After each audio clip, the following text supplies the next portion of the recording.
touch the buttons. Disney trapped Grogu in a cage made of money and called it love.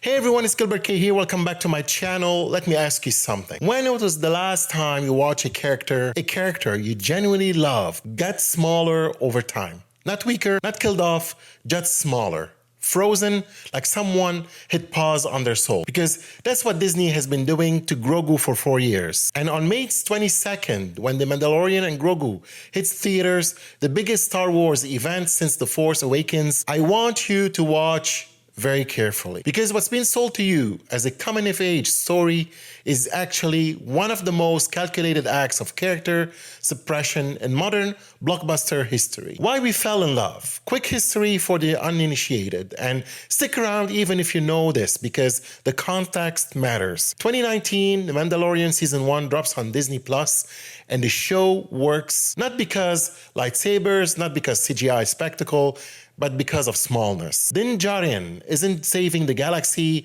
he's worried about fuel costs, repair bills, whether he can trust the next town over.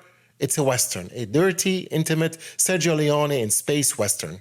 And then 56 minutes into the first episode, we get the reveal. The asset isn't a weapon, it's a child, it's a 50-year-old child with big ears and bigger eyes, eating a frog whole. The internet broke, and what made that moment transcendent wasn't the cuteness, it was what it meant for Din Djarin. This cold, helmeted, transactional man had found something worth protecting, not for money, for the first time in his life, for love. That's the lone wolf and cub DNA. Lone warrior, vulnerable child, a brutal word. It's one of the most powerful storytelling archetypes in human history. And for 2 seasons, The Mandalorian executed it almost perfectly. What Disney realized.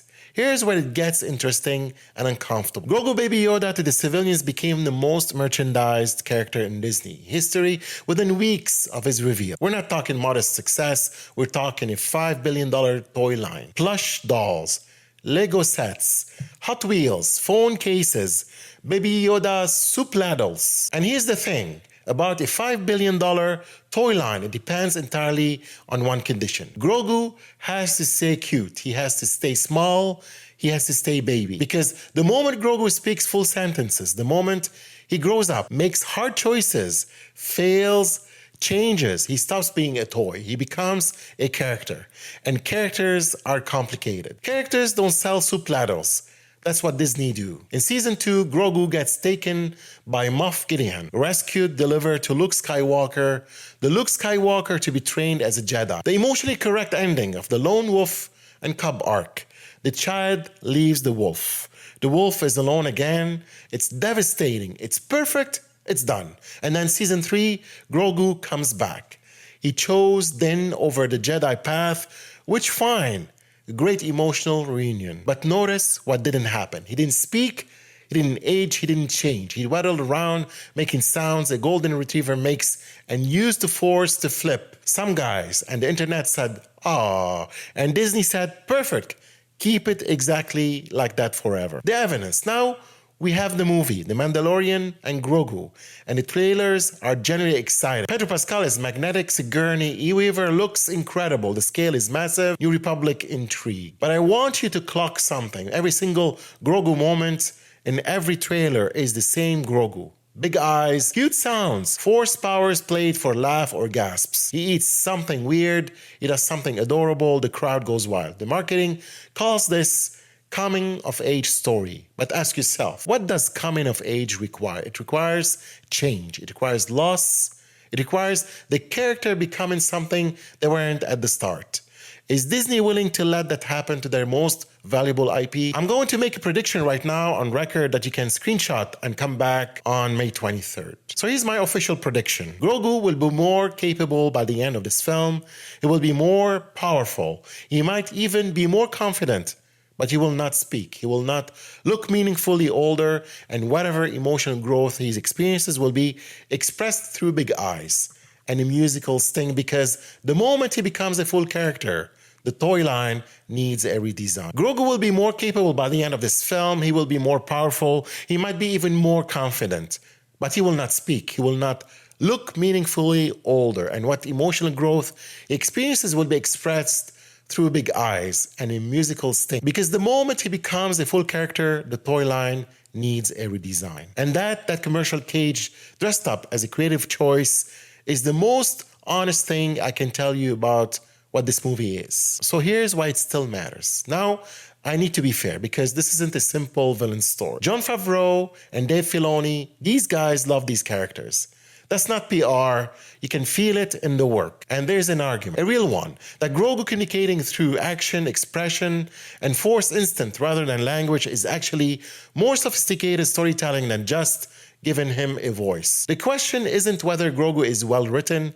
The question is whether he's allowed to complete his arc. Completion versus continuation, because here's the brutal truth about modern franchise filmmaking. The story can never end. Din Djarin never fully rests. Grogu can never fully grow up because endings don't have sequels. And Disney doesn't make endings, they make platforms. What made season 1 and season 2 of The Mandalorian feel timeless was it was telling a finite story. A father and a child finding each other with a clear emotional destination. The moment that story became a franchise obligation, the soul of it started leaking out. Season 3 didn't lose the plot by accident. It lost the plot because the plot had already concluded, and nobody at Disney was willing to accept that. The verdict. So, The Mandalorian and Grogu on May 22nd. Should you be excited? Yes, genuinely yes. It looks spectacular. Pedro Pascal is one of the best performers working right now, and giving him a 2-hour canvas on an IMAX screen is going to be something. But watch it both eyes open. Watch it and ask, did Grogu change, not power-up change? Did Din Djarin get to be human in the season 1, made us fall in love with him? Or did that movie trade that intimate, dusty fuel cost humanity for the kind of galaxy-saving spectacle that looks incredible in a trailer and evaporates from memory 6 months later? Because the difference between a great Star Wars story and a good Star Wars product is exactly that. Greatness makes you feel something true. Product makes you feel something purchased. And Grogu deserves to be great. Drop your prediction in the comments below. Does Grogu actually evolve in this film? Or does Disney play it safe? I'll be reading every single one of them. If this hit different, share it with the most insufferable Star Wars fan you know. They need to hear it. That's all, folks. Thank you for watching. And that's my Disney trapped Grogu in a cage made of money and called it love episode.